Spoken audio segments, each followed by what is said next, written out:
Hi, my name is Diego Fontanive, and you are listening to the European Skeptics podcast, the real ESP experience.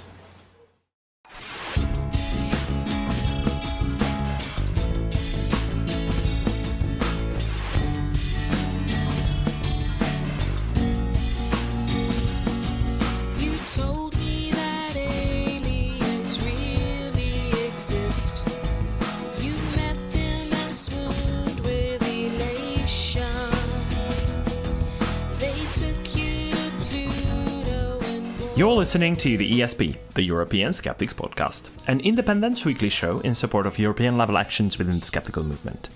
The ESP is run by individuals representing different skeptical groups from across the continent. This is episode number 80.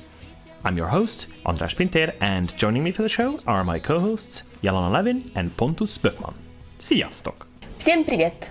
Hejsan, hejsan! Good. We're back with a new interview episode. Mm-hmm. And we're getting to that part very, very soon.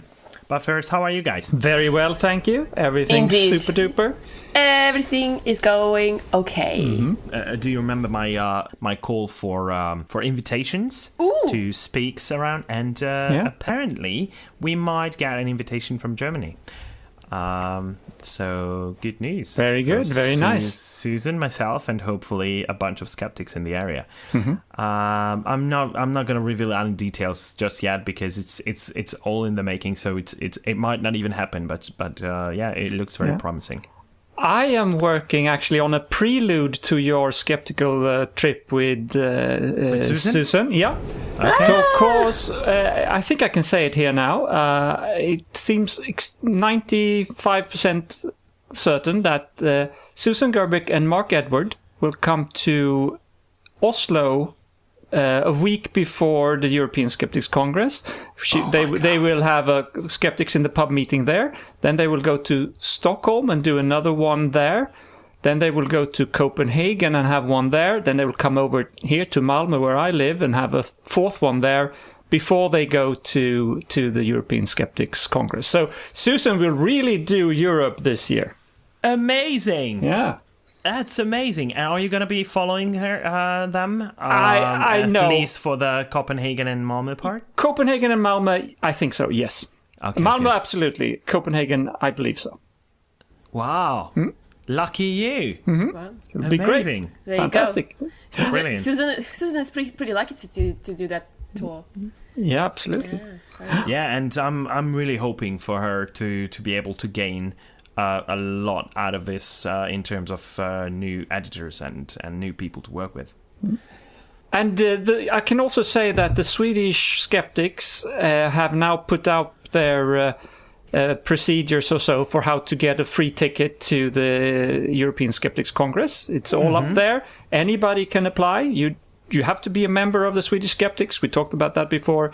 But you can be that. You can become that, and then you can be part of the raffle to win one of the 15 tickets that we are handing out. Wow, that is brilliant. Woohoo. Okay.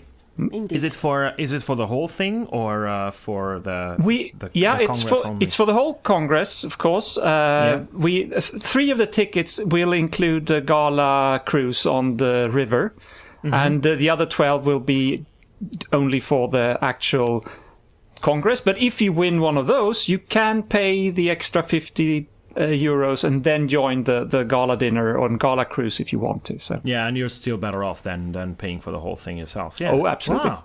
Oh, nice. Yeah, if there are any organization following that example, then please let us know because we would love to promote your initiative to provide people with those tickets. Amazing. Wow. Okay. So many good things going on up there. we do our best. Scandinavia is the best. But we're going to have to turn our skeptical eye towards other countries as well. There are still a lot of other things going on in Europe. You know that. You know you can go to our Events in Europe page on our webpage at theesp.eu and see everything else that's coming up. And very soon, I hope we can add also Susan Gerbic's and Mark Edward on their skeptical things. Oh, sorry, the Skeptics in the Pub thing they will do in Oslo Stockholm, Malmö, Copenhagen. But there are already a lot of stuff there, so go and have a look. And if you want to get in touch, you can do it via several ways. You can follow us on Twitter. Our Twitter handle is espodcast_EU. You can email us. Email address is info@theesp.eu, or you can go onto our website, theesp.eu, and complete a contact form. Also, don't forget to follow us on Facebook. And if you get our podcast on iTunes, please leave us a review. Thank you. Thank you. Yeah. And you can contact us with all sorts of different things. If you want to promote your events, if you want to promote your ideas, if you want to discuss something with us, raise a few questions, feel free to contact us. And now it's time to move on to our interview. And this is the first in a series of interviews that we specifically record because of the European Skeptics Congress that's coming up in September.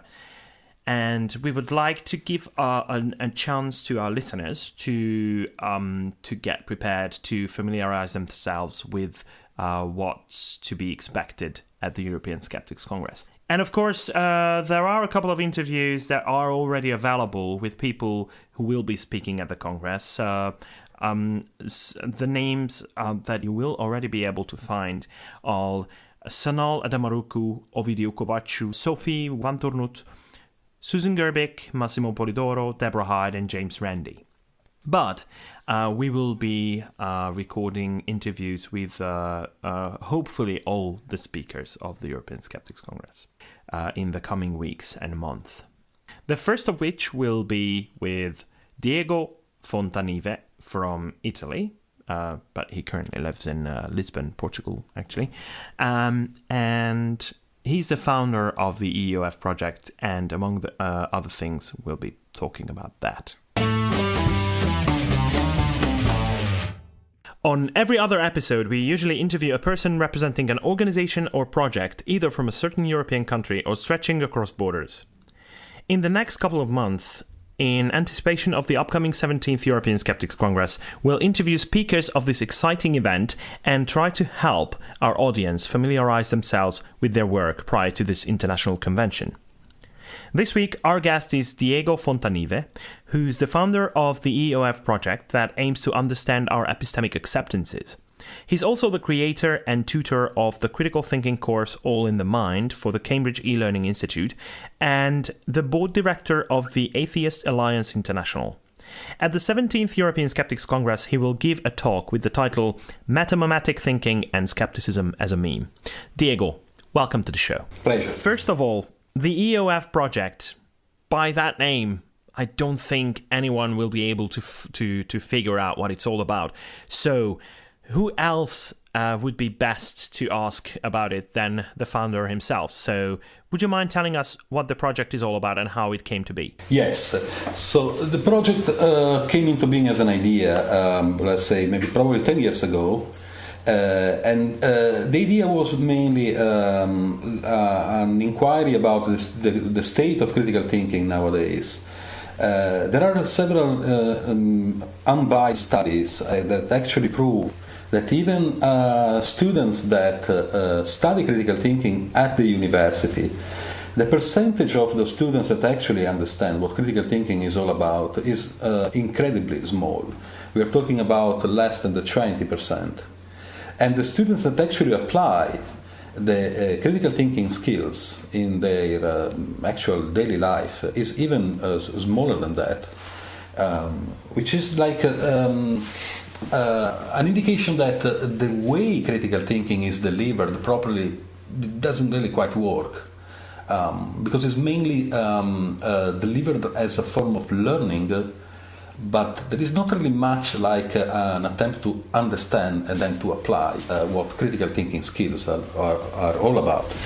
So the project came into being as an attempt to first of all investigating this problem, and then trying to find out if there is a possibility to actually increase our high order thinking skills in order to detect logical fallacies. And the problems, especially the problem regarding memes, The project is mainly interested in what is known as mimiplex, which is a complex of memes that can influence greatly person's psychology. So the project's intent is not to tell people what they should think, but is to make people analyze the structure of their own thinking. And we are not talking only about former religious people or people that still somehow ingrained in some sort of religious thinking or spiritual thinking, but we are talking about pretty much everybody. So the project works in the field of education. Okay, and how did you go about investigating this problem of applying critical thinking? So what we do basically is we mainly work with questions. We don't deliver answers or we don't deliver solutions. We propose to people to remain with the questions. Let me give an example. If I believe that there is such a thing as the law of attraction, and by thinking in a certain way I can attract positive things. So if I realize that I'm sticking to a conclusion and I'm not inquiring about the validity of the premises, so if I suspend for a little while this attachment to the conclusion, and also through a method like critical thinking, I investigate in the validity of the premises, obviously if I find out that there is even a single premise that is invalid, obviously my conclusion must be invalid as well. So this is a simple way, is a very simple way to explain how we work with people and also how we collect data in this way and what our, for a lack of a better word, methodology actually is. So can you give us an example to the problem? To the problem? Exactly. Yeah. You talked about the problem with applying critical thinking, even though people learn about critical thinking, but they cannot apply that in real life. So can you give us examples? Well, for example, I have a friend of mine which is a professor of biology. She also runs a course about critical thinking. She mentioned an example that to her was a little bit traumatic. So basically, she had a friend, this person went through 3 different levels of courses about critical thinking, and she got the certificate. When she finished that, after a few months, she decided to become a Reiki teacher. So that was quite shocking. So this person was wondering what went wrong actually. How can possibly a person go through 3 years of courses about critical analysis and then the person becomes a Reiki master? So basically this person wanted to inquire about what the problem actually was, and the problem is basically very simple. I mean, we have been educated to learn, but we haven't been educated to analyze what we learn properly, which means that we learn but without a proper understanding of what we learn. And same goes with critical thinking. Because, for example, there are so many fallacies, logical fallacies, that we carry around throughout our lives. So one matter is to learn about them, to learn how they work, and to learn what they are all about. Another matter is to apply the critical thinking skills in the actual psychological life we live every day. So the problem is a problem of actual understanding and application. To give an example, we tend to associate ourselves to certain groups, very often not really because we really believe in the value offered by this or that group. For example, atheism or skepticism. I came across many atheists that they decided to join a specific atheist or organization, but not really because they cared about those values, but because they wanted to be a part of something. So my proposition is, can we say that sometimes a value like atheism or a virtue like skepticism is nothing but a meme the person sticks to? And how can we realize if this is a factor or not? So And another example can be, for example, a person that doesn't believe in religion, but believes in political ideologies, such as nationalism, for example. We highlight how religious thinking is not necessarily related to having a faith, or going to the church, or to the temple, or to a mosque. But religious thinking is a form of thinking that implies following something without critical analysis of that process of following. Yeah, I think so. But so you're saying that people are following things without a rational reason to do so, or they attach to an idea or political idea or a religion without really analyzing why they do it. So how do we? Is there a solution to that problem? Can we teach people to attack their own beliefs in a critical way? I think so. People have the tendency to rely or to follow, to adhere to large groups, where many people share and belong, collectively accepted ideas or ideologies. This is what happens also nowadays in social media. So the group creates a sense of cohesion somehow and a sort of psychological security. But the problem is that the participation to a group without critical thinking skills actually erodes the necessity to find out for ourselves, to question, to be skeptical about it. And considering that we all have pretty much a tendency to be imitators and replicators, I would say especially throughout the childhood, then of course the addition to whatever memeplex, which is a complex of memes, which could be physical, like for instance like a church or whatever social trend or fashion, or could be virtual, like a group, like a new age group on Facebook, the people that believe that the planet is flat. Whatever addition to like a memeplex actually greatly compromises the critical thinking skills that a person should possess. But isn't it very important also for people to have a sense of belonging, to feel part of a group or so? So is there a conflict between critical thinking and identifying with a group or a movement or whatever? Not at all. For example, it would be delusional that we should not be a part of some group because otherwise that will disintegrate our critical thinking skills. No, I think the purpose of the group is actually to implement through networking, proper conversations.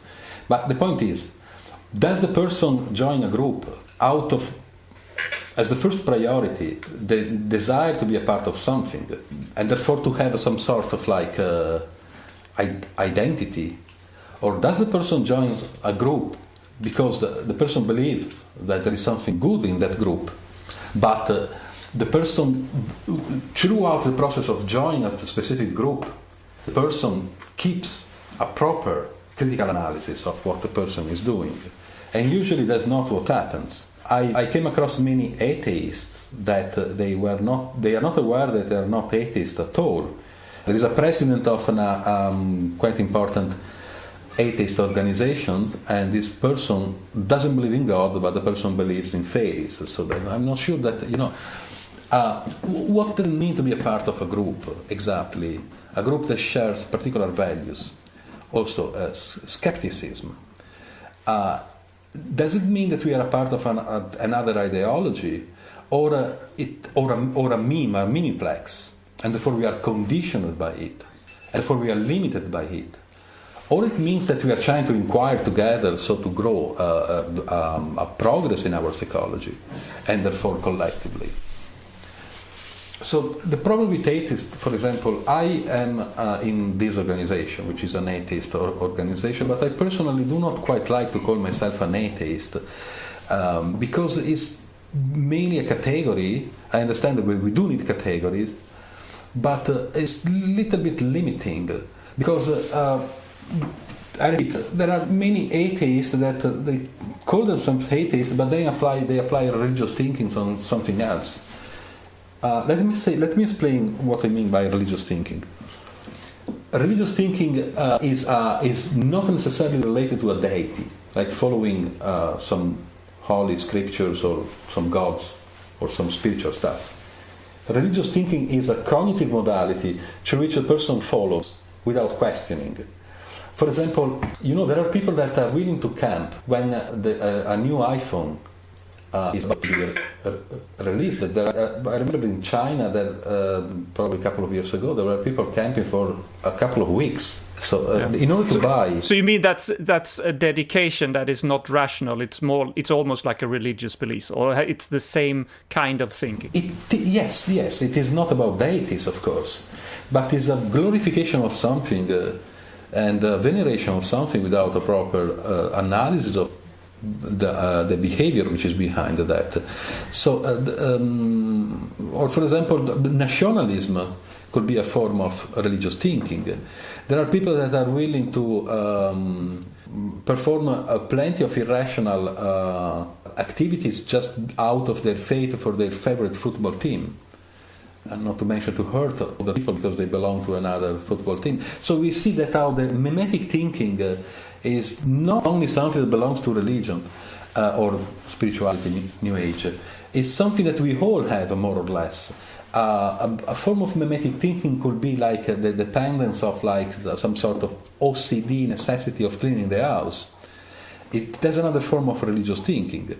Or worshipping and venerating specific fashion or celebrities. I mean, people the young teenagers that follow and scream and because of Justin Bieber, because they like Justin Bieber, there's a form of religious thinking.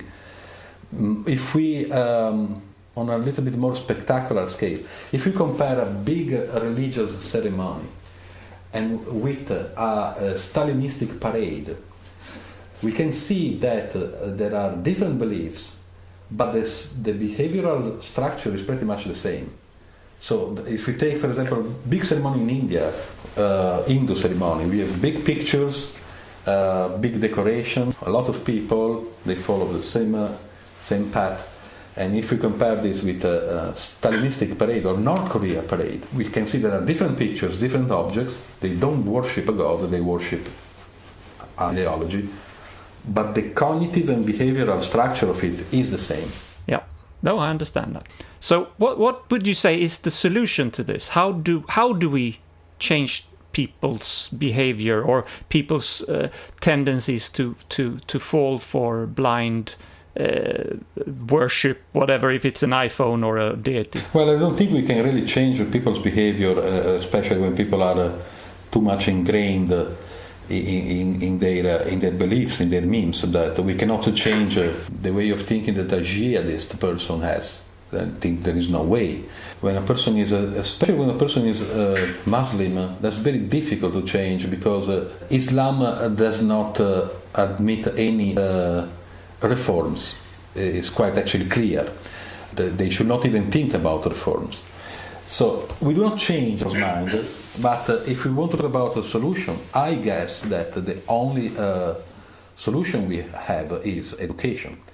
By education, I do not necessarily refer to the school system, also that obviously, but everything that implies learning and understanding. For example, parenting and media, internet media, conventional media. So this means that also this is what we are trying to do with the project. We are just moving the first little steps. We are trying to develop programs and then to offer those programs to media, to local schools. We are trying to work with people inside the United Nations, trying to see if there is a possibility to activate like an experiment. For example, taking a bunch of small towns and trying to run these programs in their school. In their schools, and to see like in 1 year time range what kind of results we have. Now, education I believe is the only solution we can use to not change the way people think, but shape the proper way to think for the next generation. And then meanwhile also people that are willing to approach this can work on it, which is also what we are doing right now. But it's pretty much about education. The EOF stands for End of Fear. Can you just tell us a little bit about where does that name come from? Yes, this End of Fear is merely a slogan. There are fears that we have that are necessary. For instance, natural fear. If I'm working in a forest, then a tiger shows up. Obviously, I have to be in fear, cognitively speaking, in order to defend myself or trying to escape or like whatever is necessary. So we are not talking about. I think we have to be clear to distinguish what is natural fear and what is irrational fear. By end of fear, we refer to our irrational fears, irrational concerns. For example, fear of God. I think we should end that fear. Fear when people are spiritual, because spirituality has less structure than religion, which makes a person even more confused, especially the New Age. Often people that are involved in these beliefs, they struggle with the fear of being not good enough for what they call their, I don't know, spirit guides or angels or whatever the belief implies. Obviously, a person that carries around irrational fears like this is a person that struggles uselessly, is completely useless. So when we work with these people, when they're willing to work, we try to make them quite capable to comprehend the irrationality behind their fears. By working on it, hopefully, actually this is what happens in most cases, they become capable to reason it out and therefore to end rational fear. But by end of fear, we do not refer to living fearless. That will be delusional.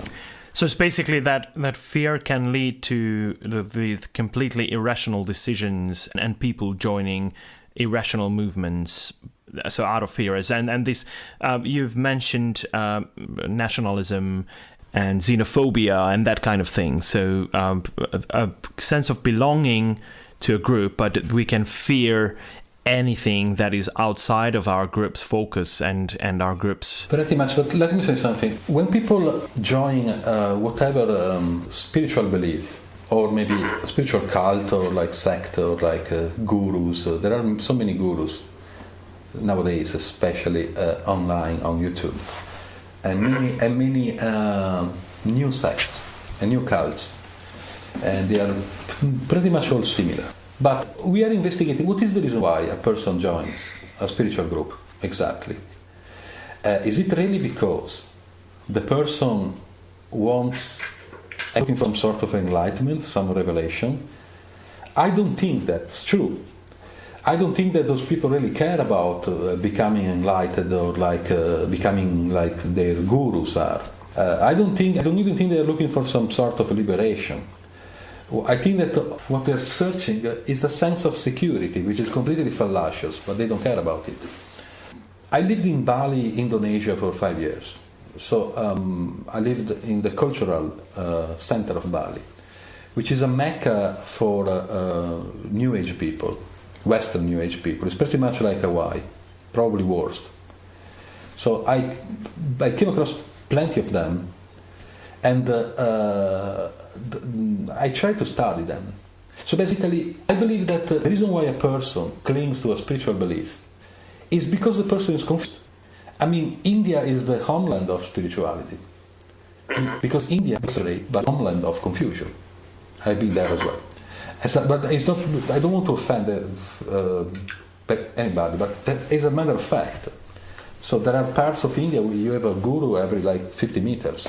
So the question is, are we clinging to spiritual beliefs out of our confusion, ignoring that a confused mind can only think in terms of confusion? So what are we proposing is that let's try to analyze this. And when we realize that we have some sort of cognitive confusion, which means contradictions, and invalid ideas, invalid premises that we carry around. I think that probably we should give the priority to the study of our own confusions rather than searching for solutions outside. But, well, ideology is pretty much the same. So what I'm trying to say is that the adhesion to a mimiplex, which I repeat could be a faith, a religion, a spiritual group, an ideological group, is an easy way to gain a sense of self-esteem or a sense of like psychological security by being a part of something, but without a critical analysis of the reason why we do that, then it's going to be a problem, and we have like historical evidence of it. I have my group, but then there is another group that believes in something else, and we come to fight. For example, in terms a very simple example about what I was trying to explain before, and in terms of lack of critical thinking skills and good skepticism. When we talk about freedom of religion, it is a big deal because often fields such as humanities and humanists, very often there are plenty of people that protect freedom of religion as a human right. So, including some people that claim to be skeptics. So now, if we really want to look without biases this and very critically, very skeptically, we come to realize that any time we defend the freedom of religion, we are also defending freedom to indoctrinate, because there cannot be religion without a certain process of indoctrination. So you see, I think this is a healthy skepticism that is also quite indisputable, because we cannot possibly say that there can be religion without indoctrination, which is vertical, I mean, throughout a generation after another, and then also it could be horizontal, pretty much like the Jehovah's Witnesses try to do, or and nowadays in social media. So now, how can we deal with freedom of religion as a human right, which also implies something that is against the human rights? There is also something else that there is a bunch of experiments I use in the critical thinking course. There is something. I show people a picture and I ask them to look at the picture for, let's say, 5 seconds. And then I ask them to, they have other 5 seconds to write down what their perception of the picture told them. So the picture is a very simple picture. It's a picture of a baby, a child, probably 5 years old, Asian child, wearing some sort of Buddhist-like tunic outfit in the position of praying. And so I ask people to write down in a single word what they perceived from that picture. So the overwhelming majority of people write stuff like cuteness, spirituality, Buddhism, maybe it's not even Buddhism, maybe it's Zen or Taoism, or wisdom, or they write innocence. Well, the right answer is indoctrination, because as a matter of fact, that child knows nothing about what he's doing. It's not about cuteness, it's not cute at all, it's not wisdom at all, it's not innocence at all. The right answer is indoctrination. But you see, even people that are really willing to apply critical thinking analysis, they perhaps fall on these basic things. I mean, there are many experiments we can run. For example, simple things, asking people, do you think there is fire on the sun? And probably the majority of people will answer yes. Almost automatically, I mean, in a matter of like less than 1 second. Without properly thinking that, you know that there is no oxygen in the sun, on the sun. So there cannot possibly be fire on the sun. It looks like that, but it's not a barbecue. So you mentioned before the critical thinking course, the All in the Mind course with Cambridge e-learning Institute.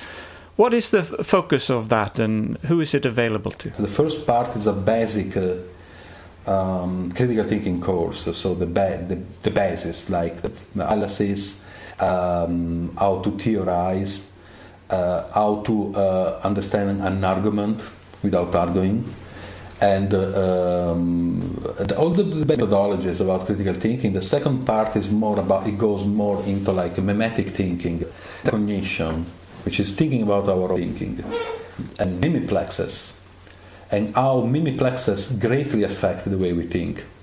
And also the course delivers that obviously evidence, and is supported by scientific documents, of course. And the purpose of the course is not only to learn all of these things, but to try to see if we can actually apply that in our lives. And who is it open to? What's the target audience, target group for the course?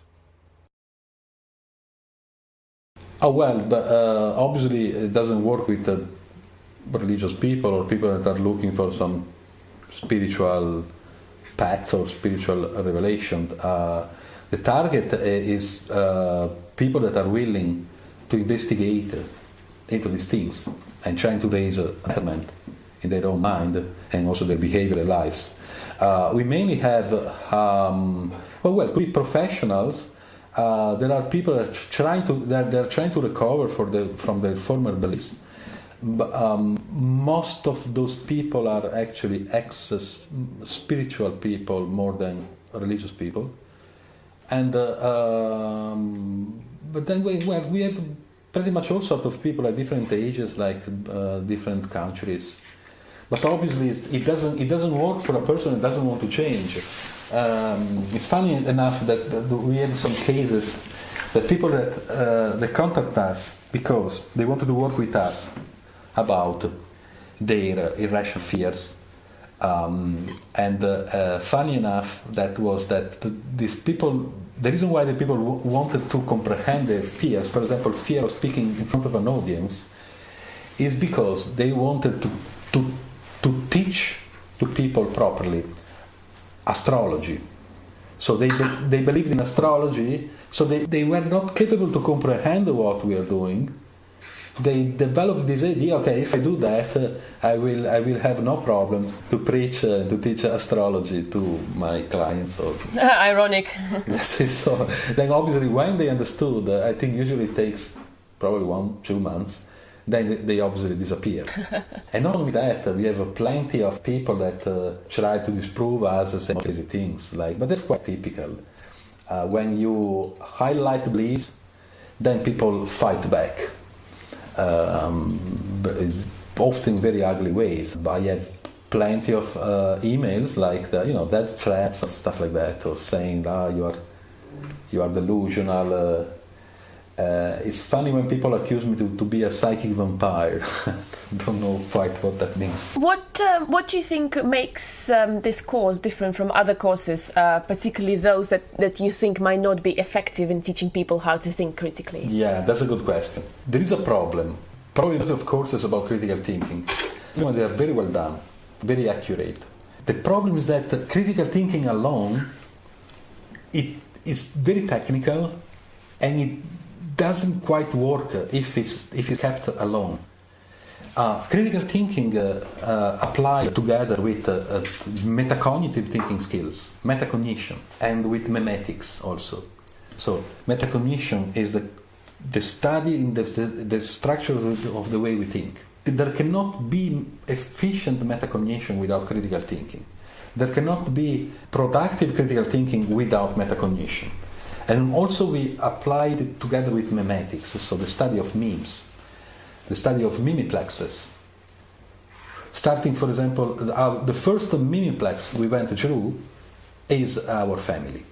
Now, no matter if we had a good family or bad family, but that's the first mimiplex where for so many years we lived, and therefore we absorbed what we've been told, and this and that, their idea about how a person should think. And most people fail to recognize this, or maybe they recognize that but only superficially. So we also apply all of these things in the course. And it's not just about, I think the major mistake in critical thinking is the process of learning the techniques, how to understand an argument, for example, which is important. But thinking is not really quite a technique. It requires technique, but it's not only a technique, because then maybe a person becomes over emotional over something that is completely irrational, and so the person knows about critical thinking but becomes emotional about something else. I've seen a video about like a professor in critical thinking. The video is on YouTube. This person is giving a lesson at the university about critical analysis. There is a girl sitting in the first line, a pretty girl, but quite sexy girl. So she probably has to go to the washroom. She moves, and the moment she moves, the professor becomes completely distracted, and you start like bumbling around. So I find this quite interesting and funny at the same time, because we have a person that's supposed to be an expert about critical thinking, but he fails to remain like attentive during a lesson just because there is a girl that has to go to the washroom and looks a little bit sexy. So I understand the biological aspect of that, but it's not really what you expect from a person that speaks about critical analysis, right?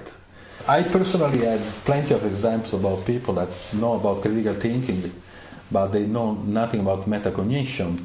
I had a speech with an emeritus professor of metacognition in Paris, and when he came to talk about critical thinking, this person said that she had no idea about what critical thinking is. So I found very strange that an emeritus professor in metacognition knows nothing about critical thinking. I mean, it's like if I know how like volcano works, but I don't know nothing about geology. So I mean, the problem with critical thinking that is most of the time only technical.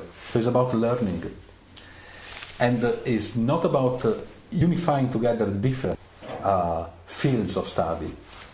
And this is what we do in the course, and also with other initiatives. In the critical thinking community and in the skeptic community, there are, I wouldn't say lots, but there are several very prominent people who have some kind of spiritual or believer background.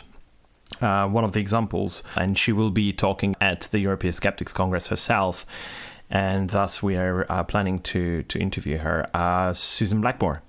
And as far as I know, even you're the co-founder of EOF project, Jessica Schab. I think she's coming from a spiritual background as well, right? Oh, yeah, greatly. So my question is, does it really help when you want to reach spiritually minded people to have some kind of a background so you can more easily make that connection that no one else without a background could do?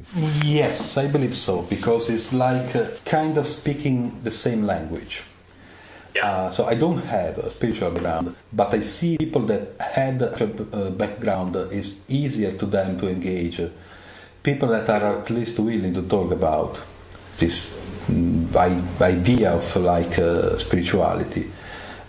Yes, it does work. It does work for sure, because it's like pretty much sharing same language. Then it's up to these people's willingness to go deep into this matter. What is your professional background? Well, I have a background in like political science mainly, and sociology, and a little bit of psychology and critical thinking. When I first saw EOF's logo, it reminded me of some spiritual symbols like mandalas or that kind of thing.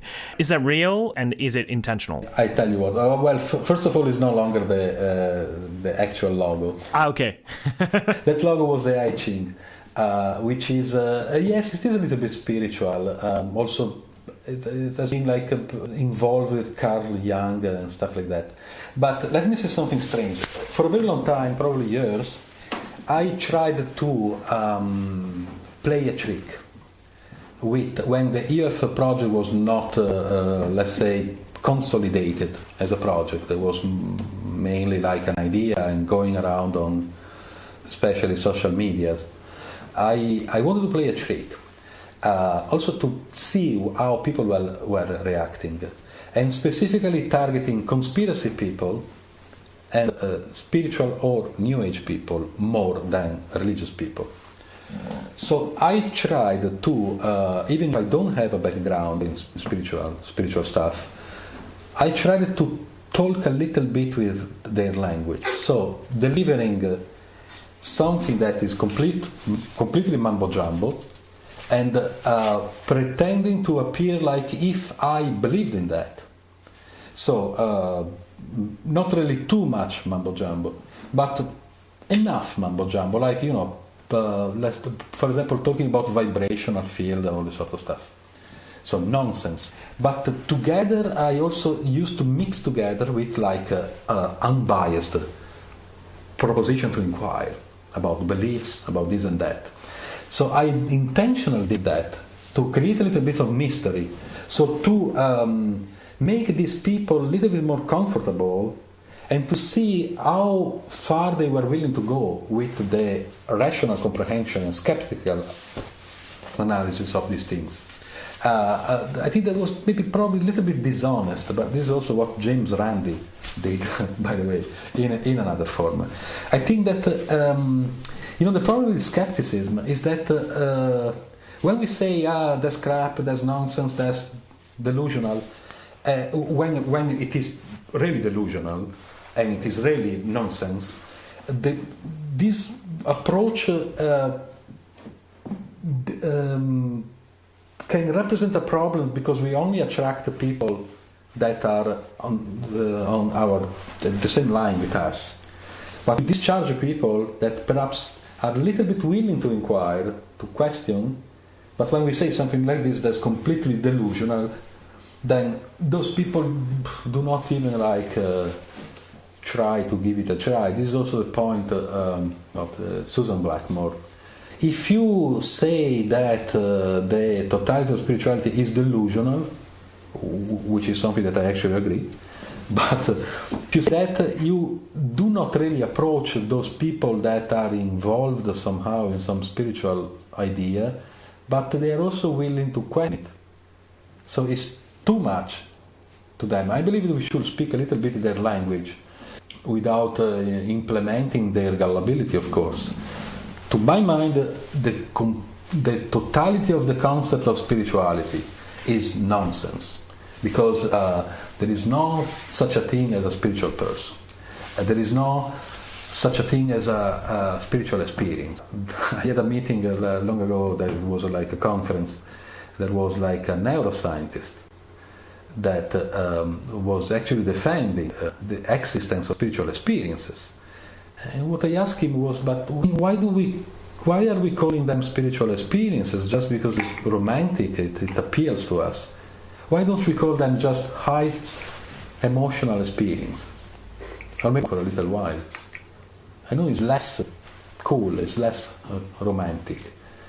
Just why do we call yoga and not just exercises? Did you get a response from that group of people you were targeting, from the New Age group of people? Yes, I did. The majority of the responses were about people that believed that I was one of them. Right. So you didn't manage to get them to think about their beliefs in a critical way and get them to question their own beliefs then? To say that probably that maybe the 30% of them, which is a significant collection, yes, because somehow they understood, okay, you are one of us because you believe in vibration and quantum stuff or all this stuff. But there is something else. There is something I never thought about before, like really analyzing what is behind it, what we mean by raising our vibrations exactly. I mean, really tangibly, what do we mean by that? What do we mean by quantum healing? And what is that we want to heal, by the way? So, you see, basic questions that lead to a little bit more deep questions and so on. Yes, that actually worked with, of course, a minority of people. You cannot expect that to work with the majority of people. That was because there's a little bit of problem of ignorance. When people talk about quantum that, they don't know what they are talking about, because not even a quantum scientist knows what quantum mechanics is. There is a motto in in science that if you think that you know what quantum mechanics is and how it works, that means that you don't know how quantum mechanics works. I think that's a quote from Feynman, Richard P. Feynman. Yeah. These people stick to memes. In this case, linguistic memes, healing, shamanism, or psychic, or quantum this, quantum that. There's a big deal about healing somehow. And spirituality is a powerful meme that creates powerful mimiplexes. But they don't really quite understand what they're talking about. The same goes with religious people in another way. As a matter of fact, religious people usually know less about their holy scriptures if compared with people that are non-religious. I think quite a lot of it is down to the fact it's not about knowing, it's about feeling good and feeling certain feelings. And so it's not about knowing, it's not about understanding, the process of knowing. It's about feeling good and also feeling a part of a group. And this also happens with atheists and people that claim to be skeptics. The priority is being a part of a group. It's not really about a proper understanding of what skepticism actually means. They are often even over-skeptical, which is not really something productive. And it's this feeling good is like, there is a big motto among spiritual people. Science is about discovering, which is true. Spirituality is about knowing. This is a powerful meme, but it's completely nonsensical. Because it fails to describe knowing what. Well, it is true that science is about discovering, but spirituality is about knowing. Is not an argument. Is meaningless. Knowing what you make up, or what another person makes up, and then you come to believe that. And it's probably more about the illusion of knowing. So it's like it's not, and an illusion is not necessarily a thing that is not real. It can be a mixture of things that are real and not real, but it gives you a sense of knowing. Yeah, that's true. But and also the powerful part is that usually spirituality is very vague.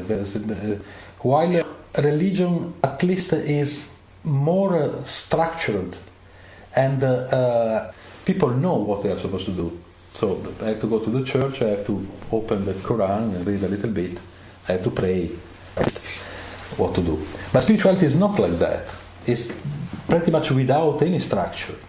So you are pretty much free to go wherever you want. You can believe that we are living in a hologram, or you can believe that the planet is flat, or you don't care about that. You can believe like in the power of fairies or the quantum touch. And very often it's quite disturbing. I've seen that in Bali among New Age Western people. Basically, what happens is something like this. I've seen a scene that was quite disgusting. So basically, we were in a bar. There was a concert, and there was a girl sitting nearby, and there was a man behind that suddenly touched the girl quite sensually. And the girl asked him, "What are you doing? Why are you touching me?" And the guy said, he was looking like surprised. I said, "But I'm healing you because I'm about quantum touch." So you see, sexual harassment is no longer sexual harassment, it's healing, quantum healing now. I'm just healing your boobs, yeah.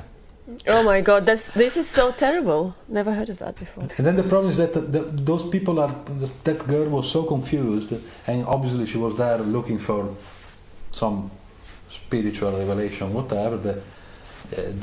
I've seen people like falling easily into these beliefs, like convincing, yes, this guy is not molesting me, he's trying to heal me, he's actually a good guy with the quantum touch.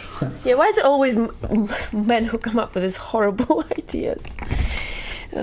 Well, women have their own ideas as well, so it's... Yeah, but not about touching men's willies. Yeah, of course. Coming up from behind and saying, "I'm healing you." I'm just healing you. Yeah. Anyway. I can see your health growing here in your pants.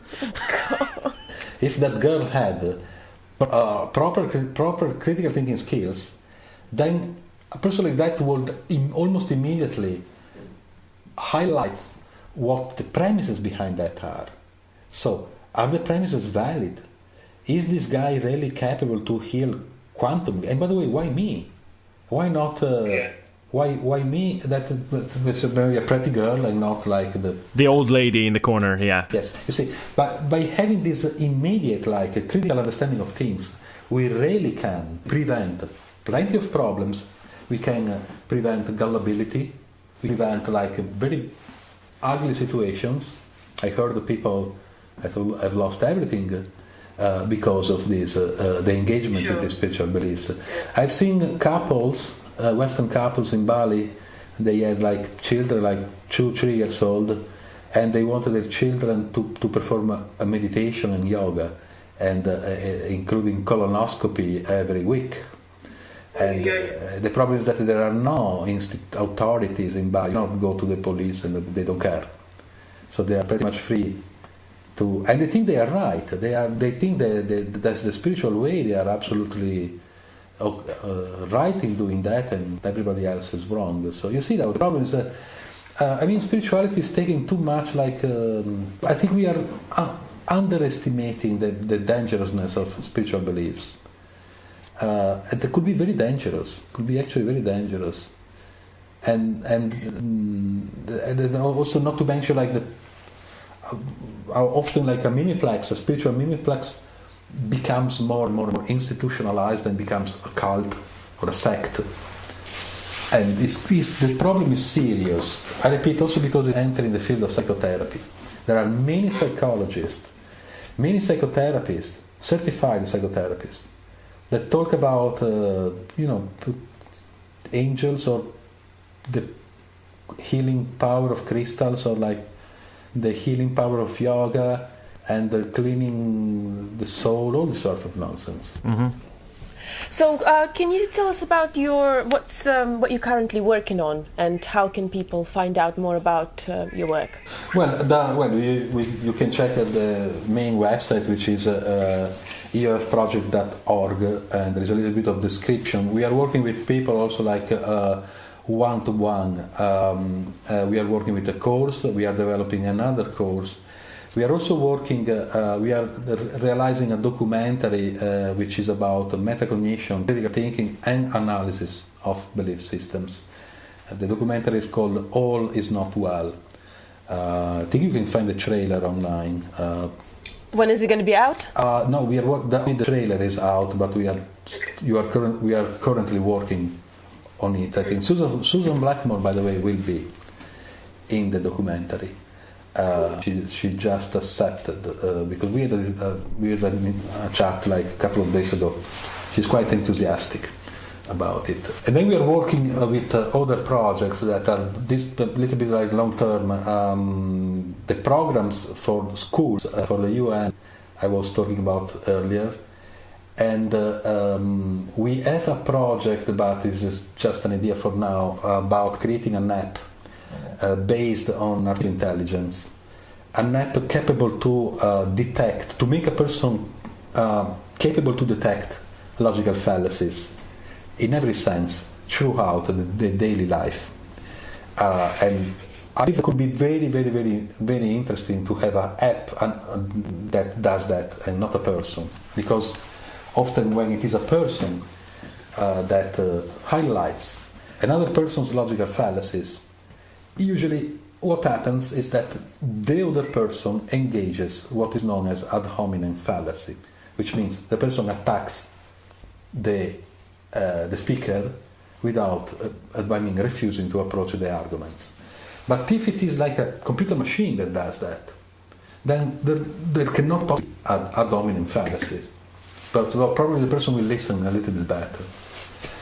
Then also we are working on ideas about immigrations, about filtering, testing people regarding their beliefs. I'm talking about especially Europe, because we believe that people have the right to live wherever they want in the world.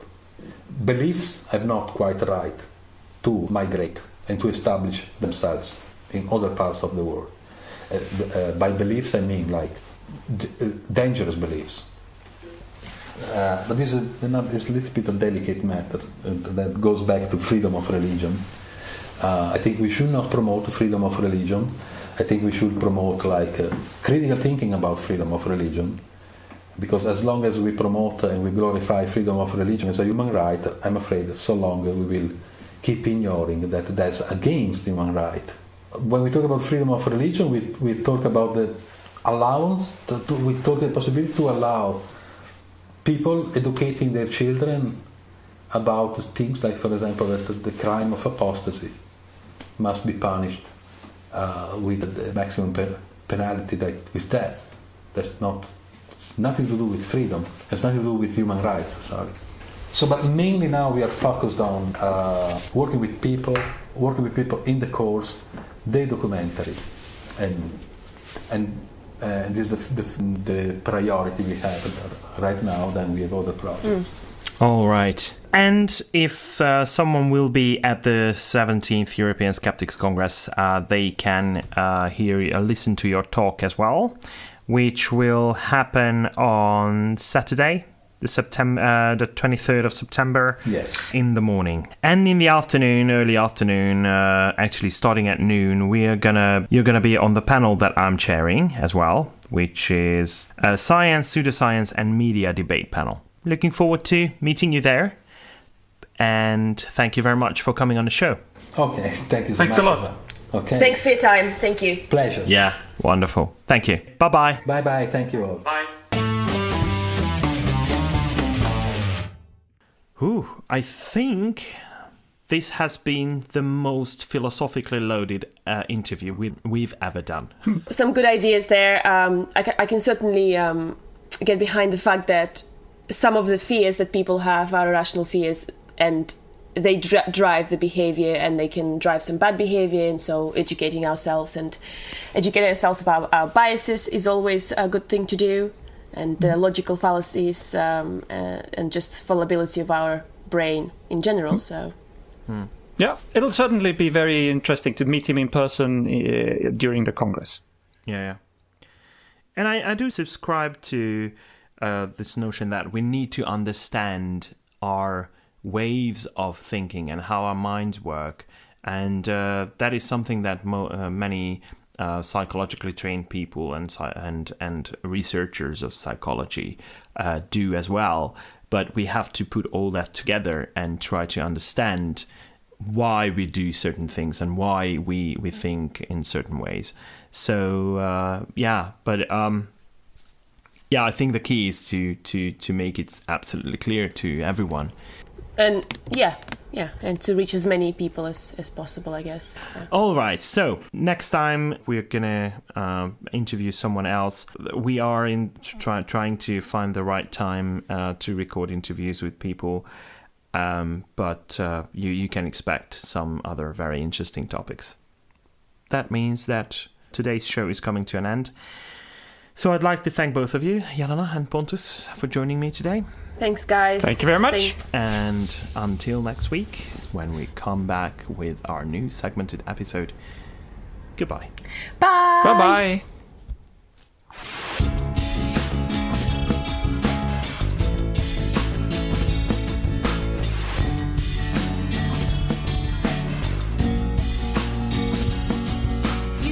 This has been your ESP experience. The show is produced and recorded by the ESP.eu. Join us again next time, but until then, please send your feedback, comments, or death threats to info@theesp.eu. We would also love to hear your ideas and suggestions regarding future episodes, as well as news from your country of residence that might interest others across the continent. If you have a local event or organization to promote, please don't hesitate to let us know, as we are more than happy to help. All music in the program was written and performed by Keisha J. Gray and George Schwab and is used with their permission. Please check out our webpage at www.theesp.eu, follow us on Twitter at espodcast_EU, and like us on Facebook. I don't know how you can believe